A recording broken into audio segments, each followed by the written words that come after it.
se refiere a la semiología, pero antes,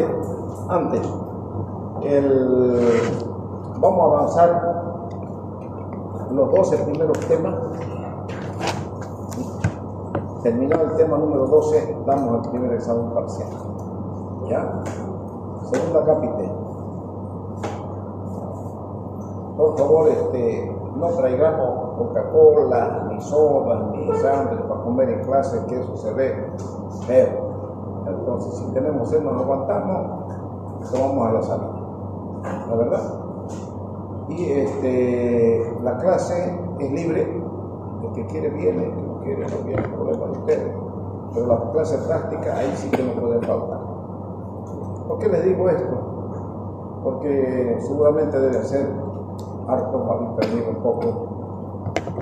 A veces estamos zapeando en el celular y uno de acá les ve y eso demuestra un poco interés cuando están con los celulares. Entonces, para que yo no los vote, por respeto a sus compañeros, respeto a la cana, respeto a todo. Entonces, por eso yo les digo, la clase es libre. Si tienen que hablar por teléfono, están esperando alguna llamada, tienen abuela, habla, llama, no hay ningún problema. Pero no estén riendo, charlando, conversando, que no somos niños, ¿no es cierto? Ya les digo, si es libre, si quiere entrar, que entre para escuchar, por respeto. Nadie le está obligando. Si quieren conversar, váyanse. No voy a evitar porque se vayan, ¿no es cierto? Entonces, pero manejémonos en el marco del respeto. Yo les prometo esmerarme para hacer de las clases de urología, tratar de que les guste la materia de urología, hacer la dinámica, en fin. Pero en ese marco, entiéndome un poquito, charlando con otros colegas, dicen, no me interesa si entran con gorras y todo, me vale. Yo creo que no es así. ¿Por qué? Porque en la vida y en la sociedad, y somos padres de familia, otros todavía no, tenemos que implantar en nuestros hijos lo que se llama el respeto, el saber comportarse. Existen normas de humanidad, existen normas de saber comportarse, de salud, de respeto, dar asiento a los mayores, así, tantas cosas que uno tiene que aprender. Y no tenemos que dejar pasar la oportunidad de mantener esas buenas costumbres. Y eso quiero transmitir. Listo, muy bien, joven. Y antes del primer examen parcial va a haber una clase de imagenología. Ahí sí que vamos a contar una de las 7 de la mañana, puede ser hasta las 10 o hasta las 11, como una manera de prepararnos para el primer examen parcial.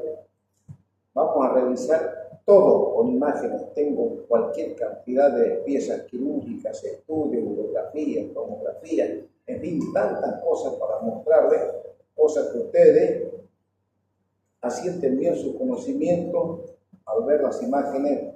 ¿Por qué? Porque eso va a ser una preparación para el primer examen parcial. También esa clase teórica, como es un día que no es de clase, porque no podemos en la noche quedarnos hasta las 8 menos cuarto, son 3, 4 horas hasta las 12, no podemos. Entonces yo pido una hora a las 7 de la mañana, un día sábado. Desde las 7 pido hasta las 10:30, 11, hasta las 10:30 a veces. Entonces, hablamos de todas las imágenes, van a ver que es una clase muy interesante. Ustedes van a ver muchas cosas que ni piensan que existen, pero lo van a ver. Y esa clase también es voluntaria. ¿Por qué? Porque como es clase extra, no les obligo. El que quiera aprender, bienvenido. El que no quiera aprender, es cosa de usted. Pero tampoco les obligo. ¿De acuerdo? Pero les prometo sí que es una clase muy, pero muy interesante. Y todo lo que se habla en clase, todo, de ahí vienen las preguntas del examen. Cosa que nadie me diga, usted nunca habló de esto, no dijo nada, claro que sí. Todas las cosas que hablamos en clase, de ahí salen las preguntas. ¿Listo? Muy bien, joven. Vamos a hablar de la semiología del sistema urinario. Ustedes saben que en la semiología, en el examen semiológico, existe pues la vía urinaria. Desde la parte superior tenemos el riñón y tenemos un conducto que es el uréter, que dividimos en tres partes: tercio superior, tercio medio y tercio inferior, y eso va y entra a la vejiga, que es un receptáculo, ¿cierto? Reservorio de orina, donde se recolecta la orina, y más o menos cuando tenemos unos 250 centímetros cúbicos ya nos viene el deseo de orinar por un reflejo. La micción es un reflejo. ¿Por qué? Porque y es un reflejo voluntario. ¿Por qué? Porque estamos tranquilos, nos viene un deseo de orinar y lógicamente eso viene con un sistema simpático, somático y parasimpático. Hay una vía aferente que sube hasta el cerebro, luego llega al centro continuo, luego a la corteza, luego vuelve al centro continuo medial de la micción, viene con dos respuestas. Eso vamos a hacer una cosa repetitiva para que de a poquito le vaya entrando al pelo, ¿no? Y viene con dos respuestas. Ahorita, por ejemplo, si alguien tiene ganas de orinar, ya recibe las ganas de orinar, dice no, y cierra el esfínter. Existe un esfínter interno que es involuntario, que no puede, y el esfínter externo que es voluntario, que es el que manejamos con él. Decimos no vamos a orinar. Y listo, son las dos respuestas. Y cuando estamos tranquilos, salimos de clase, vamos y se produce el reflejo de la micción. ¿Listo? Entonces, todo eso vamos a estudiar la parte semiológica del riñón, la semiología de los conductos ureterales, semiología de la vejiga, de los genitales femeninos y de los genitales masculinos. Existen técnicas de exploración. Nosotros sabemos que hay la inspección, la palpación, la percusión y la ocultación, ¿cierto? En la inspección, ¿qué tenemos que ver? Cuando nosotros observamos en el riñón, vamos a ver poco por qué, porque el riñón está en el retroperitoneo, ¿no es cierto? El riñón no es intraperitoneal, es extraperitoneal. Entonces, está en las dos fosas lumbares y poco vemos, a no ser que haya un tumor marcado en algún riñón, que hay una masa claramente visible en el vacío, ¿no? Se pueden descubrir tumoraciones, se observan en hipocondrios o en ambos lados. En la palpación, al palpar, ¿qué tenemos que sentir? Lógicamente existen muchas maneras, muchos métodos de palpar, que luego ya lo vamos a describir, pero es importante para nosotros la forma, el tamaño, la consistencia, la situación y la sensibilidad. ¿Por qué el tamaño? Cuando hay una poliquistosis renal o cuando hay algún tumor del riñón, entonces nosotros claramente palpamos. Fisiológicamente, el riñón izquierdo difícilmente lo podemos nosotros palpar, pero sí el derecho, palpamos el polo inferior del riñón. ¿Por qué? Porque está más abajo que el izquierdo gracias al hígado que nos empuja un poquito al riñón. Nosotros logramos palpar la parte inferior del riñón derecho, ¿no? Entonces, la situación. ¿Por qué hablas de situación? Porque en el riñón, cuando estamos nosotros en la vida fetal, cuando estamos en la barriga de la mamá, nuestros riñones están aquí en el hueco pélvico, juntamente con los dos testículos, hablando de los hombros, ¿no? Entonces, los testículos hacen un viaje, van girando el derecho a favor de las agujas del reloj y el izquierdo en contra, y va trasladándose hasta que se ubiquen las fosas lumbares. Y los testículos existe un orificio inguinal un profundo, y aquí es el superficial. Entonces, llegan al orificio profundo y por el conducto inguinal los dos testículos llegan a las bolsas escrotales. Entonces, por eso es que cuando hablamos nosotros de situación, pueden haber anomalías congénitas que hagan que el riñón no llegue a su destino, y por eso es que tengamos un riñón pélvico, puede que haya una ectopia renal, cuando ectopia se llama cuando el riñón va al lado contrario o va por otro camino que no es el camino natural. Me explico mejor. En el caso del testículo, sabemos con nosotros que su conducto natural es el conducto inguinal para que baje a la bolsa escrotal. Pero si el testículo está por fuera del conducto inguinal, ya se habla de ectopia.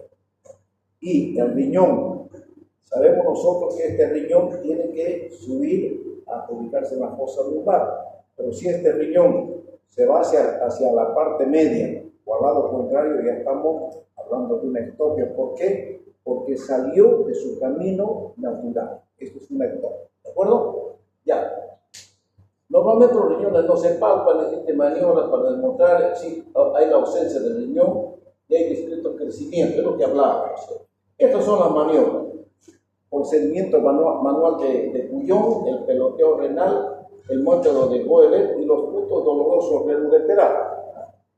Por ejemplo, el método manual de Guyon. Fíjense, aquí está el paciente, este es el ombligo, la cabeza puede decir que está acá. Entonces, el médico, el que va a examinar el riñón, se coloca en el lado que quiere palpar el riñón. Está en el lado derecho para palpar el riñón del lado derecho. Entonces, la palma de la mano izquierda va por atrás y la palma de la mano derecha es la que hace la palpación manual. Si quiere palpar en el lado izquierdo, viene por el otro lado y aquí coloca entonces la mano derecha en la fosa lumbar y la mano izquierda va por delante para hacer la palpación bimanual. ¿Entienden? Entonces, de esa manera se palpa mediante el método de Guyon. El signo del peloteo. El signo del peloteo, fíjense, el médico está del lado contrario al riñón que desea palpar, o sea, buscar el peloteo. ¿Y cómo es el peloteo? La mano derecha va por delante y la mano izquierda va por detrás. Entonces, ¿qué hace? Esto lo único que hace es levantar la fosa lumbar para que el riñón se venga hacia adelante. Ya les digo, en el lado izquierdo difícilmente ustedes lo van a poder palpar, pero sí en el lado derecho, principalmente las personas que son más delgaditas, más flaquitas y menos probabilidad de las personas que son más gorditas.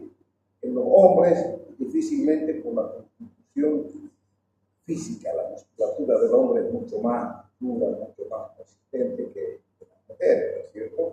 Claro que existen esas mujeres que son deportistas y tienen buena musculatura, ¿no es verdad? Ya, el método de Israel, fíjense, la paciente se pone, si quiero yo palpar el riñón derecho, la paciente se pone en decúbito lateral izquierda con la pierna flexionada. Entonces, el médico coloca la mano en la parte posterior, la mano izquierda, y la mano derecha en la parte anterior. De esa manera trata de abrazarlo al riñón. Al ponerse de cúbito lateral izquierdo, hace que el riñón se venga para adelante y los intestinos, o sea, el contenido abdominal, se vaya para abajo. Y eso facilita la palpación del riñón. Si quiere palpar el riñón izquierdo, entonces la paciente tiene que ponerse, o el paciente, de cúbito lateral derecho, y el médico tiene que ir siempre a la parte posterior del paciente. El método de Goelet. El método de Goelet, fíjense, la paciente está sentada o el paciente está sentado, y mejor si se arrodilla en una silla. Coloca la rodilla en una silla, levanta el brazo y ahí el paciente, al levantar el brazo, prácticamente la mano izquierda va por detrás y la mano derecha va por delante para palpar el riñón. Pero siempre el brazo del riñón a examinar tiene que estar a nivel de la cabeza y con la rodilla en una silla o con la rodilla flexionada. ¿Ya? Ese es el método de Goelet. Aquí tenemos los puntos ureterales. Fíjense, aquí tenemos el riñón izquierdo y este es el riñón derecho. El riñón izquierdo tiene una cápsula por fuera. ¿Conocen el riñón de vaca? ¿Han visto el riñón de vaca alguna vez? Ya. Una telita, esa es la cápsula renal. Y el riñón está rodeado de tejido adiposo y por fuera del riñón existe una cubierta mucho más gruesa, se llama la cápsula de... Vaya, hombre. La yerota. La yerota, jóvenes, es tan dura que cuando yo abro la yerota, con el dedo no lo puedo rasgar. Necesariamente hago una pinza corto y recién rasgo y el riñón se encuentra rodeado del tejido adiposo. ¿Por qué? ¿Por qué el tejido adiposo? Porque eso sirve de sostén el riñón. ¿Entienden? Ustedes vamos a hablar más adelante de lo que significa la tosis renal. La tosis renal es muy frecuente en las personas delgaditas que no tienen tejido adiposo. Entonces, en esas personas, el riñón desciende y es claramente palpable. ¿Por qué? Porque lo único que le sujeta al riñón es la arteria y la vena y el tejido adiposo, ¿no? Por fuera, la yerota. Entonces, porque como no hay tejido celular subcutáneo, no hay grasa, entonces el tejido o el riñón va descendiendo. Pero eso solamente se presenta en esas personas flaquingas que ustedes ven, no caquetas, placa de constitución delgada, ¿no? Y el uréter se divide en tercio superior, tercio medio y en el tercio inferior. Es muy importante esto, ¿por qué? Porque cuando hablemos nosotros de traumas ureterales, algo que quiero hacer hincapié, muchos se confunden ustedes, es decir, este es el uréter y esto es la uretra. Uretra es muy diferente al uréter y en los exámenes se confunden. Para que ustedes cuando estudien o cuando se fijen, vean bien y fijen bien en la mente que esto es uréter, esto es uretra. ¿De acuerdo? Ya. Entonces, tenemos el punto ureteral superior, medio y el punto ureteral inferior. El punto ureteral inferior se palpa en el hombre mediante el tacto rectal. Solo mediante introduciendo el dedo en el recto voy a poder llegar al punto ureteral inferior. Y en la mujer, solo mediante el tacto vaginal. El punto ureteral medio y superior se puede palpar bimanualmente o puede percutir. Realmente la palpación tiene que ser bimanual. Fíjense, aquí estamos hablando de puntos dolorosos renales. El punto costovertebral. Aquí está el ángulo que forma el borde inferior de la costilla, de la última costilla, con la columna vertebral. Aquí nosotros tenemos un vacío, ustedes se palpan acá. Aquí tenemos el lomito, tiene la vaca, también nosotros tenemos un lomo. Y aquí hay un vacío, es el ángulo costovertebral, donde se van a tocar por encima, está la costilla, la última costilla, y ahí está el riñón. Nosotros cuando queremos hacer alguna función renal, queremos, poniendo que el Señor tiene un solo riñón, el riñón nefrótico, y se obstruye ese riñón, entonces para salvarle la vida, él va a traer una insuficiencia renal aguda. Para salvarle la vida yo tengo que derivar la orina.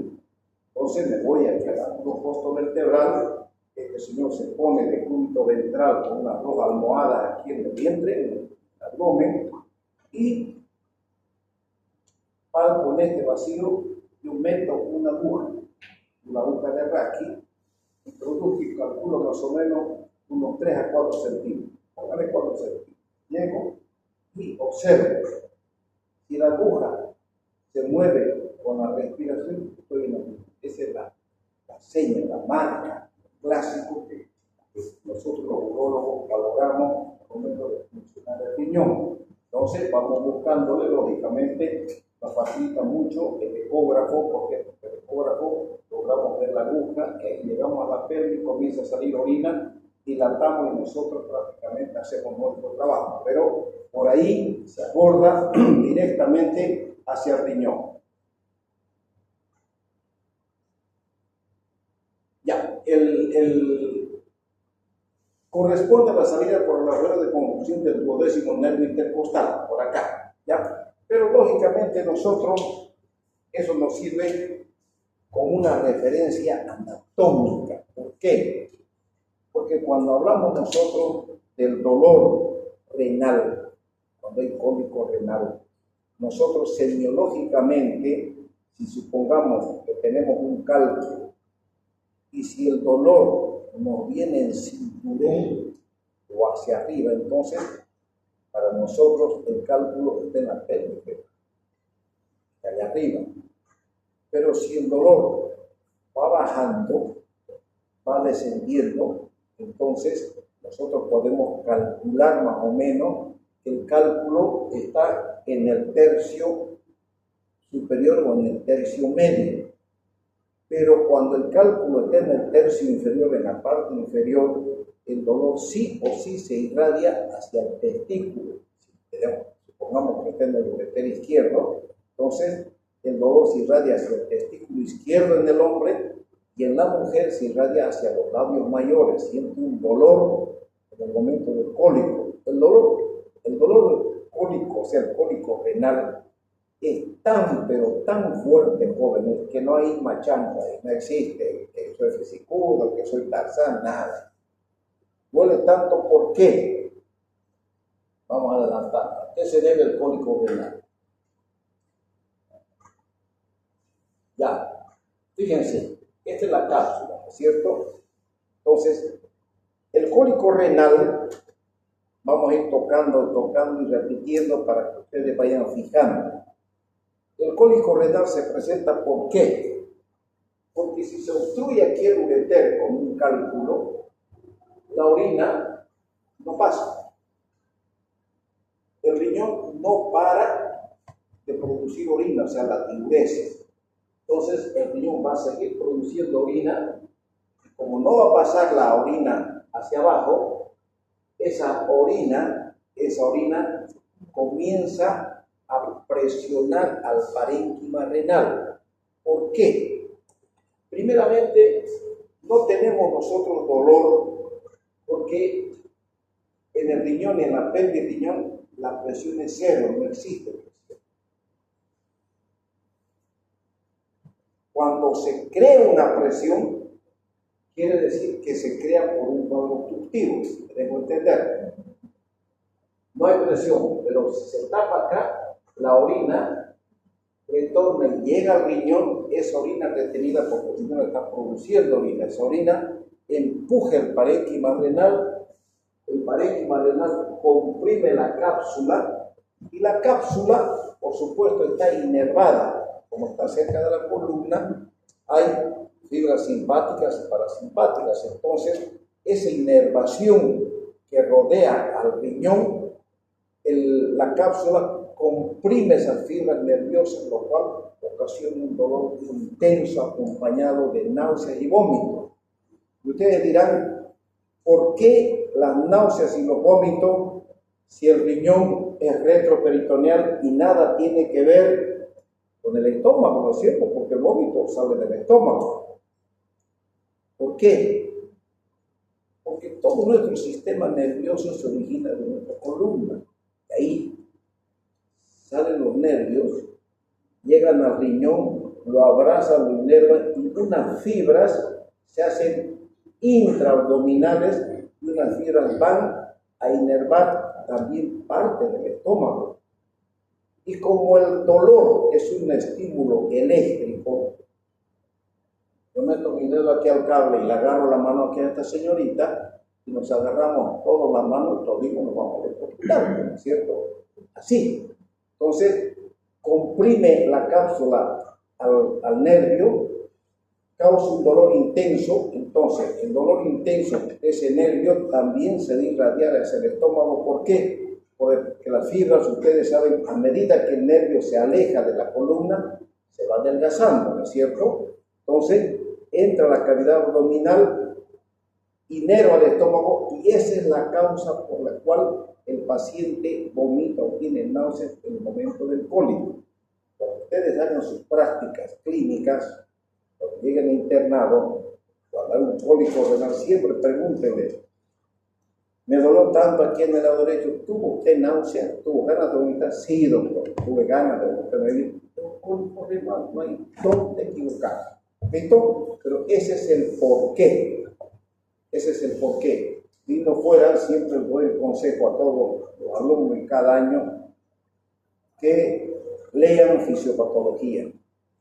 Cuando lean fisiopatología, van a ser sabios, van a ser excelentes médicos.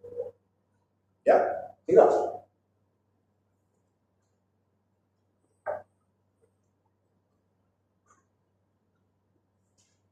Ya, aquí está. El dolor renal y el ureteral, lo que les decía, el dolor renal es el cinturón y el dolor ureteral, dependiendo de la localización del cálculo, se irradia hacia el testículo izquierdo o hacia los labios mayores en la mujer. El dolor renal y el ureteral. Renal, dolor visceral que casi siempre se produce por la distensión súbita de ya, es lo que hemos hablado, ¿cierto? Y el dolor ureteral es un cólico ureteral intenso que se presenta en el ángulo costo-vertebral y irradiado al cuadrante inferior del abdomen, ocasiona en la parte intestinal, lo que hemos hablado, ¿cierto? Que se produce, ¿por qué? Porque el ureter también tiene su inervación, y por la inervación es que el dolor se irradia. Además, mis queridos jóvenes, ¿por qué ustedes pensarán por qué se irradia al testículo un cólico renal? Me puse a ver y siempre, ¿por qué? Dicen que hay muchas relaciones, pero lógicamente esto no es una cosa absoluta. Que en la vida fetal, nosotros, les vuelvo a repetir, nuestros riñones y nuestros testículos están juntos y se van separando. Entonces, ese dolor, si ustedes van viendo que uno viaja para arriba y el otro viaja para abajo, entonces hay una conexión nerviosa, por supuesto que sí, porque el ureter tiene su inervación. Y la parte inferior del ureter, vamos a ver un poquito más adelante, tiene un músculo. No piensen que el ureter es liso. En la parte del tercio inferior existe un músculo estriado que se llama el músculo de Valdeir. Entonces, ese músculo tiene mucha importancia en la fisiología de la micción. Eso lo vamos a ver en el tema número 4. Y valga el momento para decirles que cuando avancemos al tema número 4, para mí, prácticamente, ahí está la clave para que ustedes entiendan toda la urología y todos los problemas urológicos derivan de todo lo que vamos a aprender en el tema número 4. Por lo tanto, cuando avancemos el tema, procuren no faltar, porque ahí vamos a hablar de cosas muy, pero muy importantes. Todo es importante, pero eso es más importante. La percusión digital. La percusión digital. O sea, se llama el síndrome de, o el signo de Giordano, ¿cierto? El signo de Giordano positivo. ¿Por qué duele? Porque el riñón está dilatado o porque hay un proceso inflamatorio en el riñón. Ustedes saben que cuando hay un proceso infeccioso, hay un proceso inflamatorio importante en el riñón, la cápsula, el parénquima, y nosotros damos un golpe en la fosa lumbar, saltamos de dolor. ¿Por qué? Porque sabemos que el riñón está afectado, ¿no es cierto? Por eso es la puño-percusión positiva, signo de Giordano. La ocultación. La ocultación es importante porque a través de la ocultación nosotros podemos ocultar aneurismas de arteria renal o de la femoral, o sea, el síndrome de Leriche. Es importante la ocultación. Cuando ustedes solamente van a hacer, ojalá que pueda haber pacientes con cólico, a veces el dolor tipo cólico se presenta y ustedes ausculten el peristaltismo en los pacientes, el peristaltismo inmune. Lo mismo que cuando ustedes operan un apéndice y cuando ustedes llevan a un paciente a cirugía, ¿qué efecto tiene la anestesia en la cavidad abdominal? ¿Qué pasa con el intestino? ¿Qué pasa con el intestino? ¿Cómo? llega a abolir el peristaltismo. No hay peristaltismo, ni con la anestesia raquídea, ni con la general. Entonces el intestino no se mueve. Entonces nosotros ocultamos y no hay movimiento peristal. Por eso es que al día siguiente, a las 24 horas de una apendicectomía, lo primero que nosotros ponemos es el estetoscopio al abdomen y procuramos buscar fluidos peristálticos para de esa manera nosotros ya indicar alguna dieta líquida, ¿no es cierto? Entonces se oculta. Entonces es importante manejar el estetoscopio en la cavidad abdominal. Siempre hay que hacer un registro de todo lo explorado en la historia clínica. Por ejemplo, la inspección. Si ustedes inspeccionan, ustedes tienen que poner inspección normal, no se observa masa palpable, ni en mi abdomen derecho o en mi abdomen izquierdo. Palpación, puntos no palpables ni peloteables, puntos pilobutinal anterior y posterior no dolorosos. Entonces ustedes en la historia clínica tienen que hacer contar, ¿cierto? En la percusión tienen que poner si el signo de Giordano es positivo o es negativo. Y en la ocultación ustedes dirán si encuentran soplos a nivel de la aorta abdominal, si encuentran soplos de la arteria renal o cualquier otra patología que puedan ustedes ocultar, ustedes tienen que entrar en detalle en el momento de la historia clínica. Los genitales femeninos, para nosotros, los urólogos, es muy importante. ¿Por qué? No es que nosotros hacemos tacto vaginal ni nos encargamos de la patología vaginal de ninguna manera, pero sí nosotros tenemos que saber como urólogo que aquí está el ano, aquí está la vagina, aquí está el útero y aquí está la vejiga. ¿Por qué? Porque es importante que nosotros sepamos todo lo referente a la anatomía. Porque existen patologías urológicas en la mujer. Ejemplo, un descenso de vejiga, un cistocele. Ustedes ahorita que son jovencitas, que no están embarazadas, no han tenido su hijo, entonces su uretra de ustedes está allá arriba. Y cualquier germen que quiera llegar o entrar a su vejiga va a morir. ¿Por qué? Porque ustedes les protegen la hiperacidez vaginal. Entonces, cualquier germen no puede. Pero ¿qué pasa? Cuando ustedes tengan su hijo, tengan 1, 2, 3, 4, 5, 6 hijos que tienen que dar hijos a la patria, ¿no es cierto? No pueden estar tener hijos.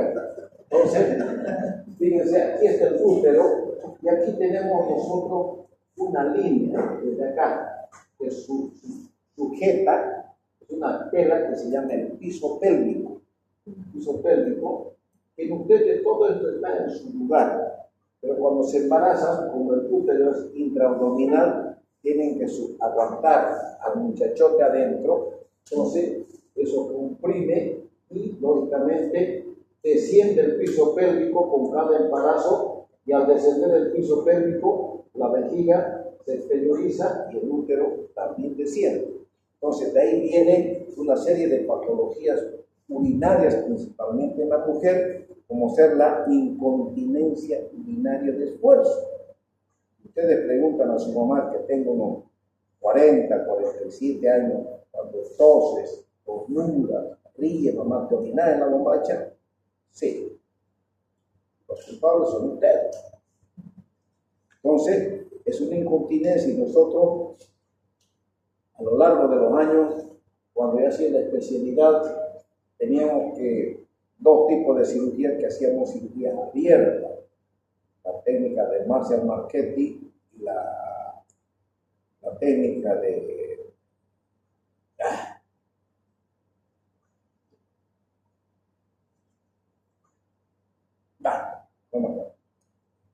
Entonces, esa técnica nosotros hacíamos agarrando la vagina, fijando la cuca. Y teníamos que agarrarla y lógicamente el pozo operatorio para las mujeres era muy aparatoso, muy doloroso, donde tenía que estar muchos días en la cama. Lógicamente tenían que dejar los hijos, la familia y tantas cosas.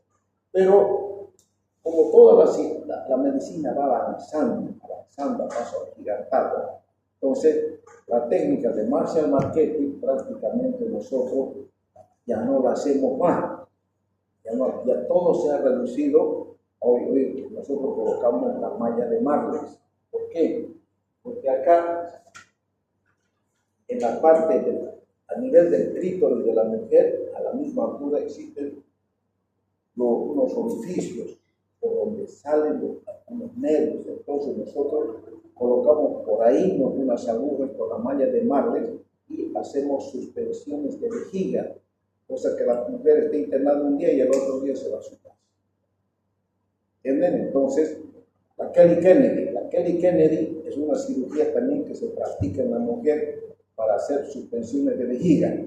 Toda cirugía de suspensión de vejiga solamente dura 5 años en la mujer.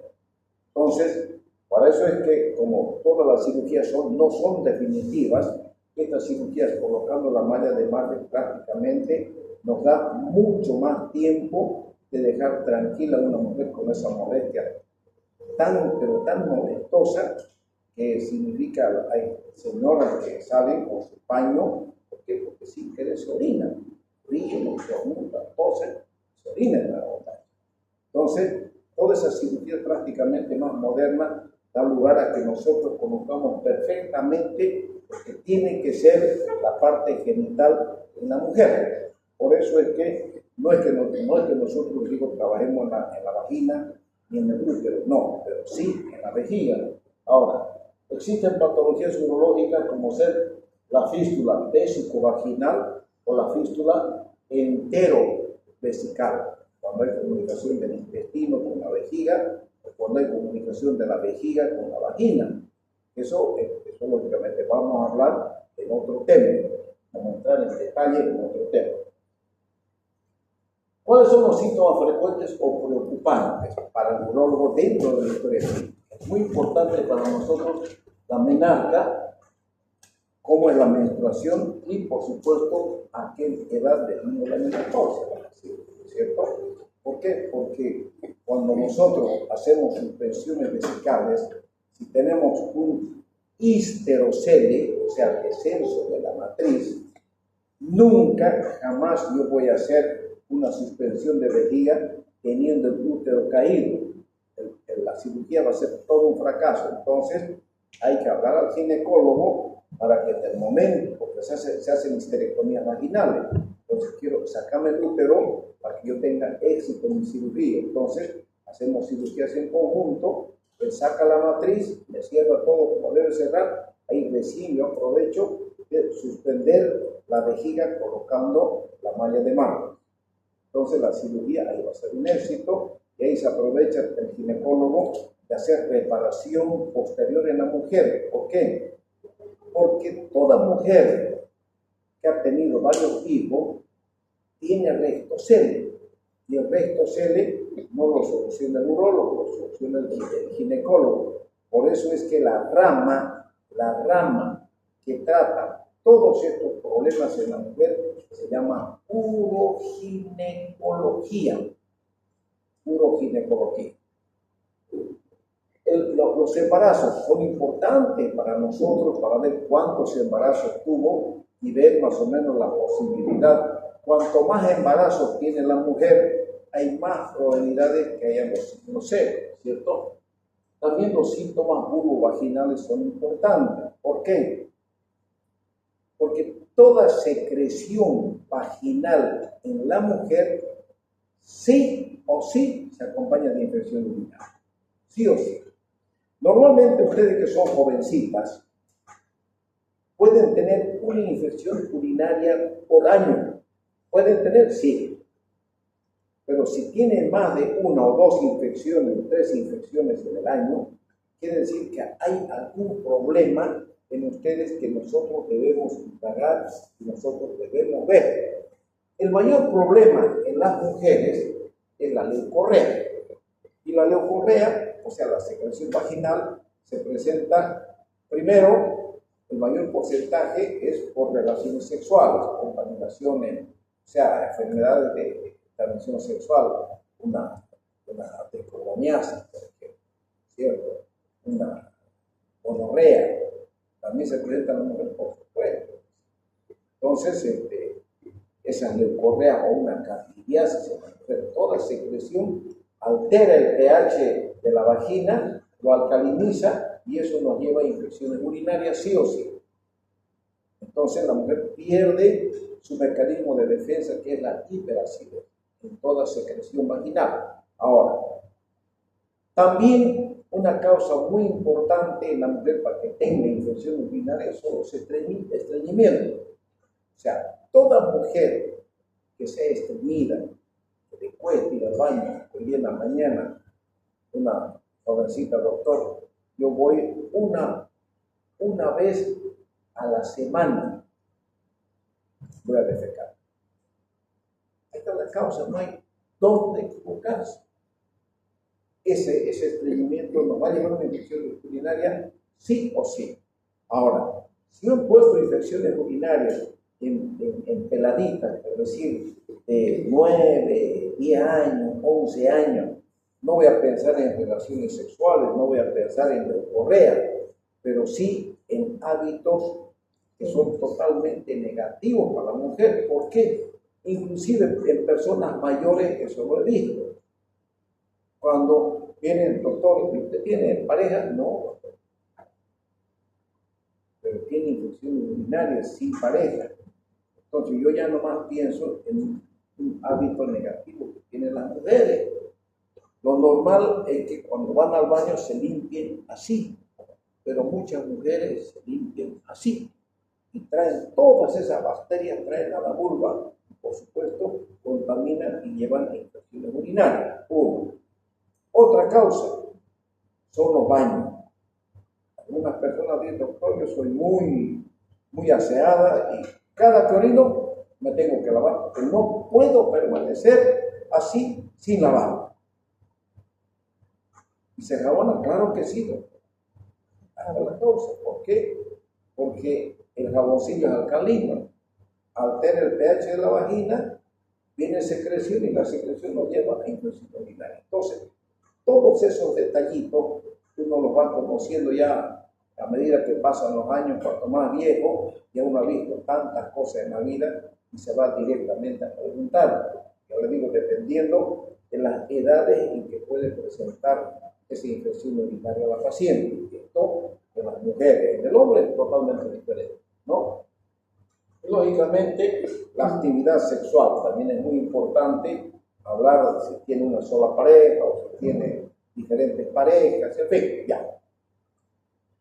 Aquí tenemos la anatomía. Fíjense, este es el monte de Venus. El clítoris para nosotros es muy importante. ¿Por qué? Por aquí está el agujero obturador para nosotros, acá, a este nivel. Nosotros hacemos un pequeño cortecito y con la aguja entramos y salimos justo acá, con una aguja especial. Colocamos la malla entra, sale por acá, nos sujeta la vejiga, lógicamente, y nosotros cerramos la mucosa de la vagina y el otro lógicamente sale por este otro lado, cosa que la malla suspende la vejiga. Es una cirugía muy bonita y con excelentes resultados en caso de la incontinencia urinaria, ¿no? Entonces, el meato urinario, el orificio de la vagina, lógicamente nosotros lo único que podemos hacer es el tacto vaginal. ¿En qué situación? Cuando tenemos cáncer de vejiga, para saber si nosotros podemos extirpar una vejiga, hacemos un tacto manual. Si la vejiga se mueve, podemos extirpar, hacer una cistectomía radical. Pero si la vejiga no se mueve, no hay que hacer.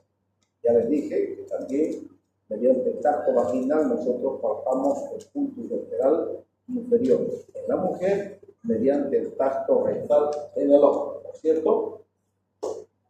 Bien. La palpación bimanual, o sea, manténgase de pie con el dedo índice o el medio en la vagina, coloque la mano fuerte en el ombligo, o sea, mete la mano derecha, nunca la izquierda, ¿no es cierto? Mete la mano derecha en la vagina y con esto nosotros, con la palma de la mano, hacemos la palpación. Primeramente tratamos de localizar al útero y luego qué otra cosa más podemos palpar. Los ovarios, si hay algún tipo de ovario, ¿no? Que claramente visibles, pero son hallazgos para nosotros. Nosotros vamos a hacer un tacto vaginal cuando veamos nosotros que existe un cistocele, cuando haya síntomas de incontinencia urinaria. Y además los urólogos, y eso tenemos que tener mucho cuidado. ¿Por qué? Porque cuando yo hago tacto vaginal, siempre llamo a una enfermera. Siempre. Venga, ¿por qué? Porque la ignorancia es tan supina en las mismas personas que dicen, ¿por qué este viejo que es urólogo tiene que meterte el dedo a la vagina? ¿Por qué? Porque nosotros, en el caso de incontinencia urinaria, sí hacemos tactos vaginales a ver si hay útero. Si vemos nosotros que el útero está descendido, vamos a fracasar, les reitero, en la cirugía de la cistopexia. Entonces, para eso, entonces mandamos al ginecólogo, pedimos una evaluación para que conjuntamente hagamos una cirugía. Él hace la esterectomía y nosotros hacemos una cistopexia. Por eso es que palpamos y después para nosotros hacer un buen estudio de la paciente, escribimos la historia clínica, pero siempre siendo cautelosos de tener una enfermera a nuestro lado. ¿Por qué? Porque la gente cree que el urólogo solo es de los varones, y no es así. ¿Ya?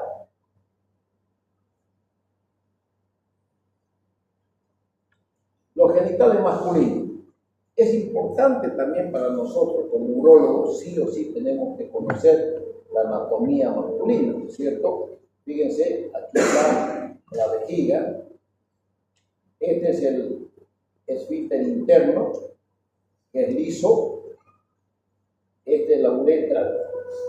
Esta es la uretra prostática, esta es la glándula prostática, y aquí está el esfínter externo o el esfínter estriado, que es el voluntario. Aquí tenemos ya la uretra, tenemos la uretra posterior y la uretra anterior. La uretra vulvar y la peneana es la anterior, y la uretra membranosa y prostática es la parte posterior. Ya, bien. Las vías espermáticas ustedes tienen que conocer. O sea, la vía espermática comienza en el testículo, porque la espermática, vía quiere decir el camino que sigue el espermatozoide, ¿no es cierto? Entonces, el espermatozoide sale del testículo, llega al epidídimo. Aquí en el epidídimo permanece 48 horas madurando. Cuando madura el espermatozoide, recién comienza,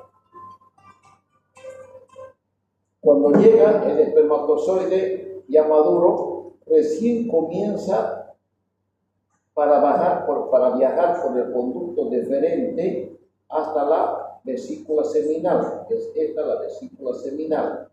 Entonces, en la vesícula seminal, el espermatozoide se nutre de sustancias importantes. ¿Para qué? Para que cuando llegue el momento de la fecundación, prácticamente la próstata nos proporciona el SIC y la fructosa nos proporciona la vesícula seminal. De ahí que para nosotros, cuando estamos frente a una prostatitis o alguna infección, nosotros vemos importante el valor para nosotros de la fructosa, para ver la salud de la vesícula seminal, ¿ya? Pero la vía espermática, les decía, es esta. Comienza en el epidídimo, 48 horas. ¿Cómo creen ustedes que el espermatozoide llega a la vesícula seminal donde se almacena? ¿Se mueve solito o no? Va por peristaltismo, por peristalsis. Y otra pregunta, ¿cómo baja la orina del riñón a la vejiga? ¿Por peristaltismo también? ¿Por declive?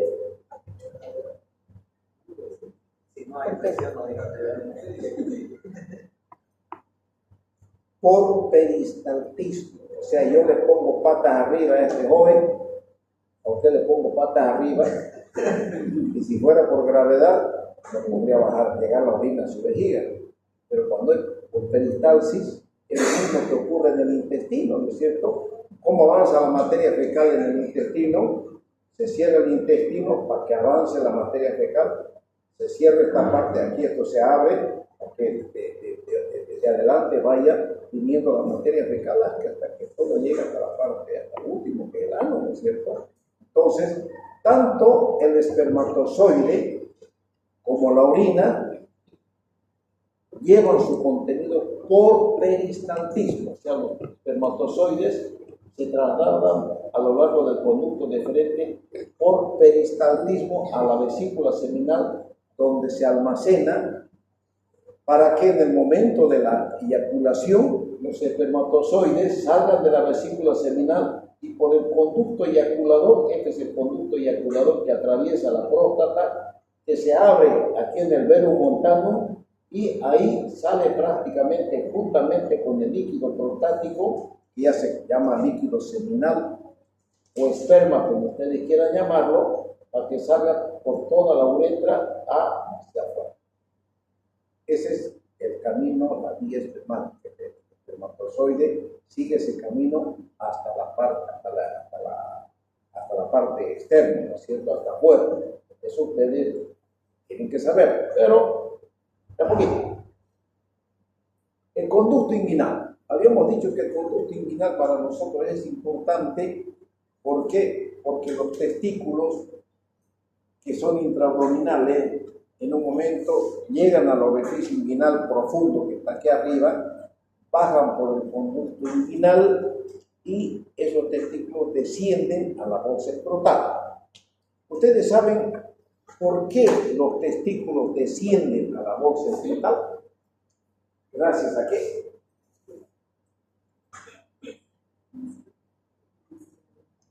Gracias a la gonadotrofina que su mamá a ustedes les proporciona cuando están en su barriga.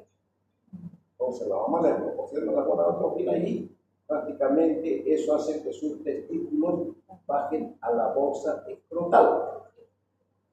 Y ahora les voy a hacer una pregunta.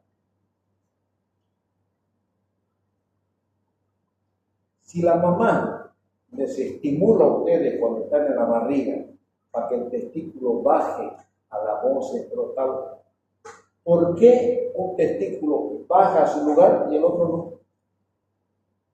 Eso se llama criptorquidia. O sea, como curiosidad, si quieren, pueden indagar, pero cuando hablemos nosotros de este tema, que es la criptorquidia, vamos a volver a tocar y les voy a pedir a ustedes que me investiguen el por qué. Porque en medicina siempre existe un por qué y la naturaleza siempre tiene un por qué. Y ahí está la sabiduría de las personas, ahí está lo que otra vez volvemos a hablar de la fisiopatología. Ustedes me gustaría que todos lean fisiopatología para que todos sean excelentes. Ahí está la esencia, mis queridos amigos, ¿no? Entonces, entre las inserciones inferiores de los músculos anchos del abdomen, por lo que pasa el cordón espermático en el hombre y el ligamento redondo del útero en la mujer, el conducto inguinal comunica el interior de la cavidad abdominal con los planos superficiales del artículo genital, el escroto del hombre y labios mayores de la mujer. Presenta 2 anillos, ya, todo lo que hemos hablado, ¿es cierto? Entonces, ese es el conducto inguinal. Además, ustedes llevan con un poquito más de detalle el conducto inguinal en cirugía, ya han debido llevarlo, ¿cierto? ¿Sí o no? Ya, pero saben más que yo. Ya. Requisitos del examinador y del examen. Siempre uno, como médico, tiene que explicar. Buenas noches, joven. Bienvenido, pase. Alegre que venga a escuchar. Bien, muy bien, felicidades. Siempre uno tiene que explicar al paciente todo lo que tiene que hacer. Yo hago un tacto rectal cuando examino la próstata, no voy pues callado. A ver, levanta la rodilla. No puede. Le digo, señor, mire, que tiene toda su sintomatología prostática. Ahora yo necesito saber el tamaño de su próstata y si hay alguna otra cosa más rara que puedan encontrar. El examen es un poquito molestoso, pero lo vamos a hacer con mucha delicadeza. Yo le voy a introducir mi dedo bien lubricado en el recto para palpar su próstata. Si usted me deja hacerlo, que eso es voluntario, usted vamos a sacar muchas conclusiones en beneficio suyo. Pero si usted no quiere, yo anoto la historia clínica que usted no aceptó esta voluntad. Lo que pase con usted ya no es mi responsabilidad. ¿Por qué? Porque con un tacto yo puedo detectar un cáncer de próstata. Y hay gente que, no, yo no soy mujer para que me estén metiendo el dedo. Perfecto, listo. Hay gente media torpe que creen que es pecado mortal. Nadie se va a escapar, ni el que habla, ni ustedes que me están mirando. Ya les va a llegar su momento a cada uno, por decir. ¿Por qué? Porque los años pasan, ¿no es cierto? Entonces, así va a ser. Entonces, hay que usar guantes. Se puede usar guantes en ambas manos durante la exploración. Deben cambiarse antes del examen rectal para evitar contaminación cruzada. El paciente puede usar una bata de examen. O sea, es importante al paciente tratarlo dignamente. Agarrar, sacar papel higiénico y agarrar la vaselina, locaína y lo deja pringado pues el ano. Aquí limpia ese señor con esto lo va a botar en la papelera. Listo, entonces uno trata que des un ratito después del tacto, mientras uno se lave, que des un ratito descanse y después se levanta. Cuando usted vea que ya le pasó la molestia, se levanta, se limpia y lo bota aquí en la papelera. Pero uno tiene que comunicar lo que tiene que hacer. Lo mismo que para hacer el tacto de una mujer, hay que explicarle minuciosamente. Mire señora, también el urólogo hace tacto vaginal. Espera un momento, voy a llamar a la enfermera para que usted se sienta mucho más tranquila para el momento del examen. Llamo a la enfermera, venga. Entonces, siempre estar al lado de una mujer, por eso ya les digo, que mucha gente cree que el urólogo solo ve genitales de los hombres y no el médico de las mujeres. Claro que sí, también ven, ¿no? A la inspección, cuando estamos en los genitales, lo primero que nosotros tenemos que hacer es ver. Y vemos tantas cosas, fíjense. Esta verruga, el famoso condiloma genital, enfermedad precancerosa de transmisión sexual. Esto se ve en hombres y también he visto harto en ano, en las relaciones sexuales por el ano, pacientes homosexuales están así, y también he visto harto en mujeres. ¿Por qué? Porque el hombre lo contaminan con la relación sexual, no tienen la precaución de protegerse y la contaminación va de sexo a sexo, ¿no? El herpes genital, a la infección. ¿Cómo es el herpes genital? Comienza por una pequeña lesión urente, o sea que arde en el pene y luego aparecen vesículas. 3 o 4 vesículas y comienza una sensación urente en la piel, se abren las vesículas y lógicamente si ustedes no lo tratan eso va a durar 7 o 8 días y luego solina cierra. Ustedes saben que el herpes es una enfermedad de transmisión sexual que no se cura nunca y que el herpes, el virus del herpes está en la piel del paciente que permanece lógicamente. Cuando está contaminando, cuando está, como vulgarmente digo, cuando está pringando a la gente, cuando el hombre está con la vesícula abierta. Algunos que ni se aguantan de eso, arden y tienen relaciones sexuales, ahí están contaminando a sus parejas sexuales con herpes genital. Por eso se dice que cuando el hombre cicatriza la lesión, hay que esperar 3 o 4 días para recién poder tener una relación sexual sin preservativo para evitar contagio. ¿Entienden? Entonces hay que ser cauto cuando la lesión se abre. ¿Cuándo se abre nuevamente? Cuando bajan las defensas orgánicas. Echen una borrachera contamina su sistema inmunológico y el herpes puede brotar. Entra una cirugía, que hay una cirugía, es una agresión al organismo. Baja la defensa orgánica, brota. cualquier enfermedad que ustedes tengan, una gripe de esa que dan, como dicen, con guarayo, que lo tumban a uno y está listo. Entonces, compromete su sistema inmunológico y el herpes genital próstata, ¿cierto? Ya. Luego tenemos las hipospadias o las epispadias. La hipospadia es cuando normalmente el hombre tiene el orificio de la uretra en la punta del pene, pero puede ver los orificios de la uretra en la parte ventral, en la parte de abajo. Eso se llama hipospadia. Y si tiene el orificio en la parte de arriba, en la parte dorsal, se llama epispadia. Eso a simple inspección uno lo detecta. Y luego también vemos nosotros el cáncer de pene. Son lesiones imposibles de no darse cuenta que es un cáncer de pene. En todo cáncer de pene nosotros tenemos que hacer una biopsia. ¿Por qué? Porque el diagnóstico tiene que ser histopatológico para que nosotros tomemos una conducta. Todo esto se lo voy a mostrar el día que hablemos de imagen. Les voy a mostrar la cirugía del pene, les voy a mostrar la amputación de pene, les voy a mostrar cómo queda luego del pene de amputarse, luego de sacarse el cáncer de pene, todo se lo voy a mostrar. Y luego el chancro sifilítico.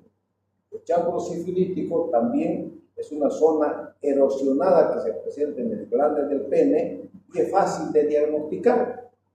No hay dónde pelar. Te agarra un cotonete, un pedacito de algodón con una pinza, metan en alcohol y el hombre, vamos a ver qué es. No, mire doctor, yo también no sé qué es. Voy a saber ahorita. Para saber si es sífilis o no es sífilis, mojan en alcohol un pedacito de alcohol y lo ponen en contacto con la úlcera. Si grita de dolor, no es sífilis. Pero si no le duele, es sífilis. No hay dónde pelarle. Ojalá, preferible que le duela, ¿por cierto? Entonces, que si no le duele, ahí llegar. Entonces, hay que hacer tratamiento. Porque esto le digo yo, esto hacía cuando yo trabajaba en Yapacaní, en el campamento de los trabajadores, ahí manejaba un campamento de 600 trabajadores. Allí en el monte, adentro, fue mi primer trabajo egresado de él. Yo sabía que hacía así, herida que tenía, una lesión del pene, teníamos mentiolate. Si gritaba, bien, entonces ya sabía con qué tratar, utilizaba antibióticos, ¿no es cierto? Pero si no gritaba, yo tenía que utilizar penicilina benzatínica, yo sabía cuánto es la dosis para curar una sífilis. Ya. El prepucio es importante, el prepucio y lo que nosotros podamos encontrar. El prepucio, muchas veces en algunos hombres, el prepucio es cerrado y el cuerito, la piel no va para atrás, eso se llama fimosis. También cuando el pene, cuando nosotros vemos y dice el doctor, tengo una relación sexual y me está ardiendo para orinar. A ver, quiero ver.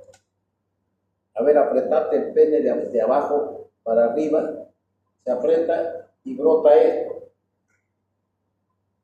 Una secreción purulenta. No hay dónde equivocarse. Tuvo una relación sexual y si aparece al tercer día o cuarto día, una gonorrea, ¿no?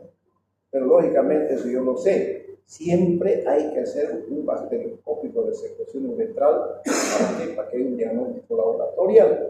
Porque si ustedes dicen gonorrea y van con alguna mujer y es casado, usted ocasiona un problema serio.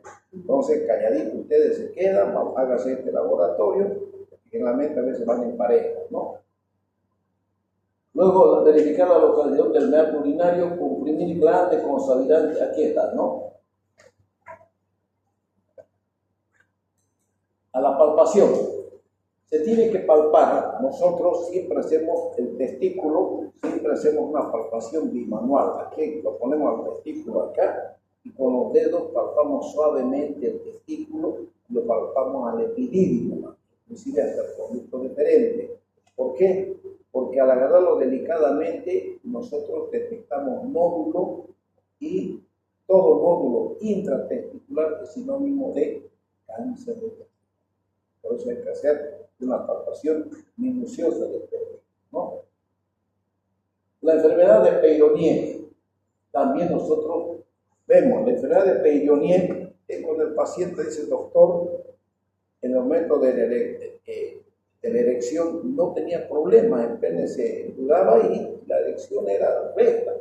Ahora, aparte de que se pone chueco, me duele en el momento de erección. Eso se llama enfermedad de Peyronie. Y es una vasculitis, acá vean, es una vasculitis que se presenta en estos son los cuerpos cavernosos.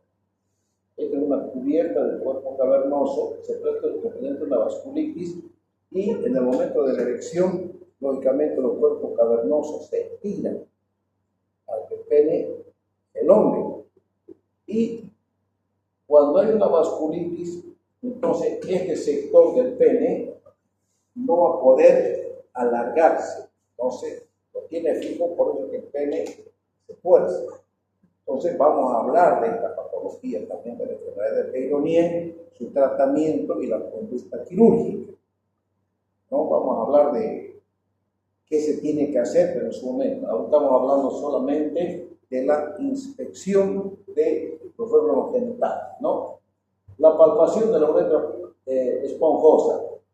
La técnica de exploración es que levantar el pene aproximándolo a la pared abdominal, ¿sí? O sea, ustedes el pene tienen que levantar y con el dedo tienen que ir lo más atrás que puedan con guante y ustedes ahí van a palpar. Yo les voy a mostrar cómo retiré un aparato de un radiotécnico que se masturbaba con un destornillador y el destornillador se adentró hasta la parte posterior. Entonces, como yo fui sacando despacito, lo tengo todo bien documentado para ustedes que cuando veamos las imágenes, se los voy a mostrar al hablar de cuerpos extraños. Van a ya, entonces, para alcanzar directamente las porciones esponjosas de la uretra, pálpela a través de la bolsa o perineo anterior para descartar presencia de torsión, notificación o bandas lunas. O sea, cuando uno quiere palpar la parte posterior, lógicamente están los testículos. Entonces, delicadamente, ustedes el pene lo suben para arriba y ustedes van con los dedos para abajo y se palpan. Claramente ustedes van a sentir la uretra. Y, lógicamente, al sentir la uretra podemos palpar cálculos. Si hay un paciente que está orinando, dice el doctor, se me trancó la orina, no puedo orinar. Y siento que uno tiene que palpar toda la uretra. Y es la manera correcta de palpar. El escroto. El escroto, aquí está lo que es la criptoquidia, ¿no es cierto? Fíjense, aquí está el conducto inguinal y aquí está el testículo, se quedó por su camino. Es una criptoquidia. ¿Ya? Levantar el escroto para inspeccionar la cara posterior, exantema, quistes, epidermoides o cáncer de piel. Y hay que ver el contorno escrotal y o sea, en el escroto nosotros podemos encontrar muchas patologías desde tumores que se presentan en la piel del escroto, podemos palpar cáncer de testículo, podemos palpar hidroceles que se presentan en el piel del testículo, podemos palpar la famosa criptoquidia. Tenemos que examinar y saber qué es lo que la criptoquidia, dónde está localizado el testículo, y lo más importante es saber determinar cuando hay una tuberculosis de epidídimo. Normalmente, en los hombres, el testículo está libre en la bolsa escrotal. Vayan a su casa y ustedes van a ver, pálpense, y el testículo está libre. Pero cuando el testículo se apega al escroto, y ustedes van a ver que ese paciente le va a decir, doctor, mire la cantidad de antibióticos que tengo y nadie me cura de este cuchichi que tengo por acá. ¿Por qué? Porque se abren 3 o 4 bocas, vulgarmente, o sea, orificios, porque el epidídimo está fistulizado hacia el escroto. Eso es típico porque el epidídimo se pega a la piel escrotal y no está separado y se abren 4 o 5 orificios que resumen un líquido seropurulento. Entonces ustedes cuando vean eso y vean, doctor, ya son como 1 mes y medio que me vienen tratando con inyecciones y nadie me resuelve este problema. Entonces, para los estudiantes de la Gabriel, agarran unos frasquitos de vidrio estéril, lo acercan ahí al escroto, no lo van a limpiar, no quiero que lo limpien. se acercan y con su mano enguantada lo ponen y lo comprimen al testículo para que ese líquido caiga en el frasquito, lo tapan y piden pesquisa de BK. Mandan a la Cruz Roja y con seguridad es tuberculosis epididimaria, que eso se ve harto, no es una patología rara en Santa Cruz, se ha visto harto jóvenes. La Cruz Roja es un estudio que lo hacen gratuito, y en la Cruz Roja en la calle Quijarro sabía ver, ¿cierto? Creo que sí, ¿no? Y bueno, la hernia inguinal directa. Entonces, la hernia inguinal directa, ¿ustedes saben cómo se palpa una hernia o no? ¿Cómo se examina una hernia? Semiológicamente. ¿Y qué han llevado, pues, cuando llevan hernia? Doctor, según se, digamos, primero hay que evaluar si es que esta es reducible o no reducible, puedes apostarlo, si es que esta retorna, entonces es reducible, y si el caso no fuese, podemos ponerlo de pie y con el dedo, en la parte de lo que es el escroto, podemos empujar hacia arriba siguiendo lo que es el canal inguinal para ver si esta retorna nuevamente a lo que es a la cavidad. Ya. Bien. Lo primero que tenés que hacer cuando veas una hernia, lo pones a tu paciente parado, le aguantás las dos manos y el testículo derecho con el dedo índice, o vos decís primero, entras al conducto inguinal y realice la maniobra de Valsalva, vulgarmente, puje para adentro, ¿no? Puja. Si brota, es hernia. Y el dedo derecho te pones del lado derecho y tu índice derecho va al conducto inguinal. Para el lado izquierdo, te vas al lado izquierdo con tu dedo índice, estás por el conducto inguinal. Si vos ya comprobaste que es una hernia, recién vas de cúbito ventral o dorsal activo echadito, ahí recién vos agarrás, comenzás a palpar y ahí ves si es notoria la hernia directa, ahí tenés que saber si es reductible o irreductible, ¿no es cierto? Como maniobra delicada. Si eso se vuelve a entrar, entonces es una hernia reductible, es una hernia, no hay donde equivocarse.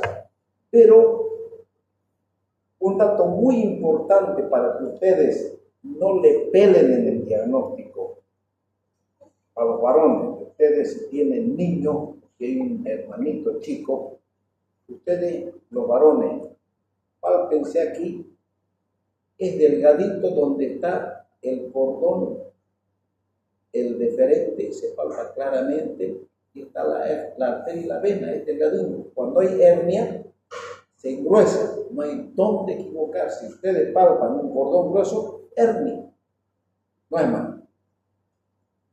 Y en los niños, ustedes, las mujeres, los niños si tienen un sobrinito o cualquier cosa, vayan a agarrarle despacito encima del testículo, ustedes van a sentir el cordón delgadito. Y ustedes le siguen hasta donde puedan, y así se palpa el cordón. Cuando hay hernia, siempre es más grueso. No hay dónde equivocarse.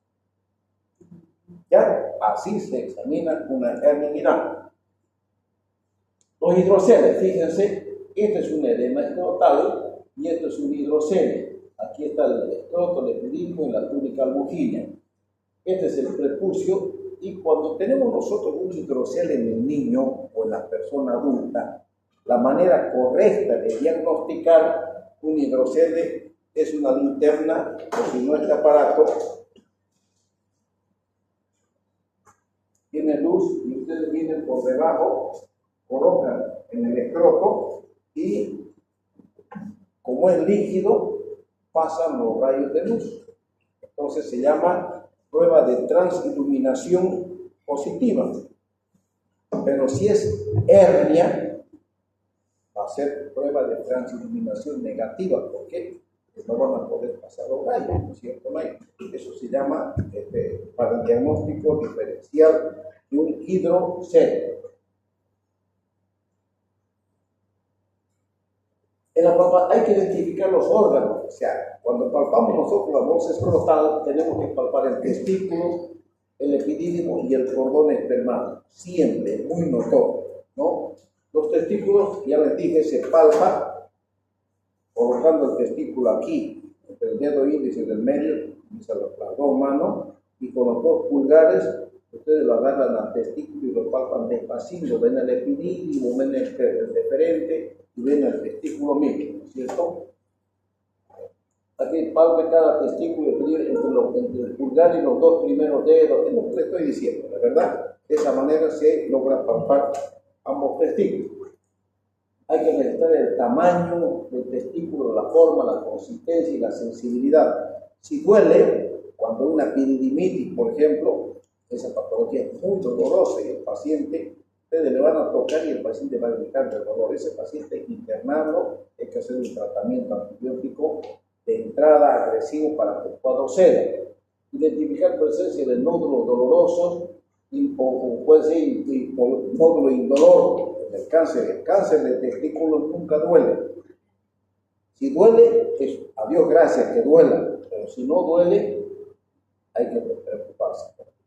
¿Entienden? Y eso, si está localizado en el testículo, ustedes no duden de derivar a ese paciente o una ecografía testicular acompañada de marcador tumoral.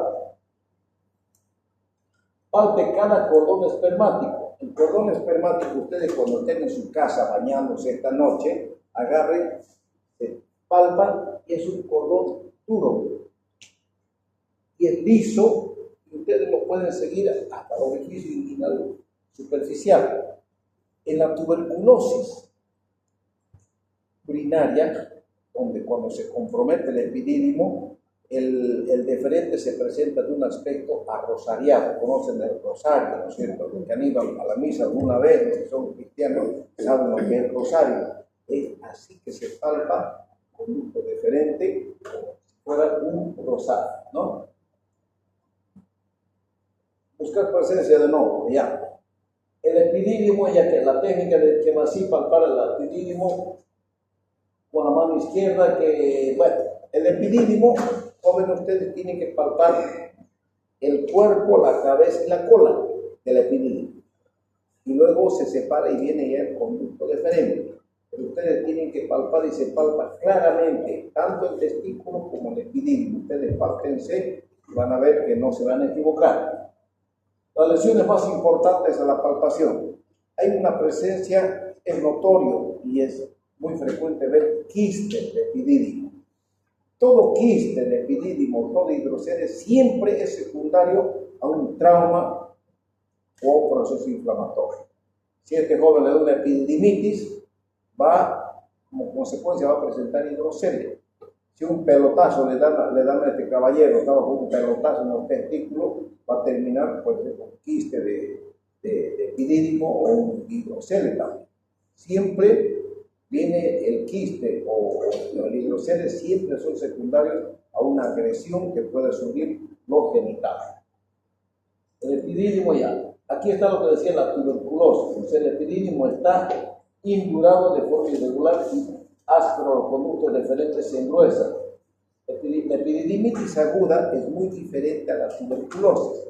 La epididimitis aguda es una patología muy agresiva, aparatosa, donde el paciente se queja de dolor y no puede caminar de dolor porque se presenta así el testículo. Entonces, para que alivie, hay que internar al paciente, se realiza la maniobra de PREA, que se llama.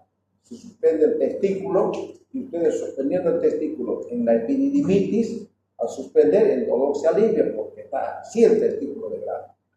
Entonces, se suspende el testículo, hay una bolsa escrotal, se hace un suspensorio escrotal con una compresa y hielo, se pone hielo, en fin, todo lo que sea necesario para aliviar el dolor intenso. Con una buena antibiótico terapia, al tercer día ese paciente y el otro ya mejora notoriamente. Pero el reposo es muy importante en este tipo de pacientes, ¿no? La epididimorquitis, el testículo y el epidídimo se hinchan y se vuelven muy dolorosos. O sea, el epidídimo es muy frecuente que hay una epididimitis, pero la orquitis, muy pocas veces el testículo en sí sufre este tipo de agresiones, principalmente la orquitis urleana. ¿Saben lo que es la orquitis urleana? La papera. Cuando da papera o la parotiditis, dice la gente vulgar, nuestras mamás, hay que tener cuidado cuidado que te baje a tu testículo, porque cuando baja la papera y compromete el testículo, es una orquitis, se convierte y puede comprometer un testículo, bendito sea Dios, y que no agarre el otro, pero cuando compromete a los dos testículos, prácticamente lo convierte en papayo macho. ¿Qué quiere decir papayo macho? Podrá tener relación sexual, pero se acabó la probabilidad de tener hijos. ¿Por qué? Porque se presenta una fibrosis dentro del testículo mismo, donde se originan los espermatozoides. La próstata y la glándula muy uretrales. O sea, la próstata, ya les dije, se hace una palpación por el tacto rectal, donde nosotros tenemos que medir más o menos, calcular el tamaño de ustedes. Su próstata tiene un tamaño de unos 20 gramos, nada más. A ustedes jamás les metería o les haría un tacto rectal. ¿Por qué? Porque no hay necesidad, ¿no? Esto es una patología muy vieja, pero ¿cuándo se podría hacer en ustedes si sospecha de una prostatitis aguda? La prostatitis aguda es muy frecuente cuando existen enfermedades de transmisión sexual, principalmente cuando los hombres, en vez del camino delantero, agarran el camino trasero.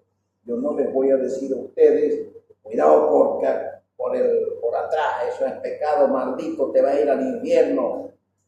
No, pero ya ustedes tienen que saber de que la prostatitis viene causada por el enterococo. ¿Y el enterococo dónde vive? En el intestino. Entonces, una prostatitis aguda por enterococo, Dios les ayuda. Por eso yo no les voy a decir cómo van a pegar sus operaciones de ninguna manera, pero sí lo único que puedo decirles, protéjanse. Si quieren ir por delante, bien, normal, pero si quieren ir por donde ustedes les dé la gana, protéjanse, porque una prostatitis, cuando hablemos prostatitis aguda y prostatitis crónica, ahí van a entender qué es lo que no deben hacer. ¿Ya? Bueno. Colorín colorado, este cuento se acabó. Nos vemos el día jueves, a la misma hora y por el mismo canal. Gracias.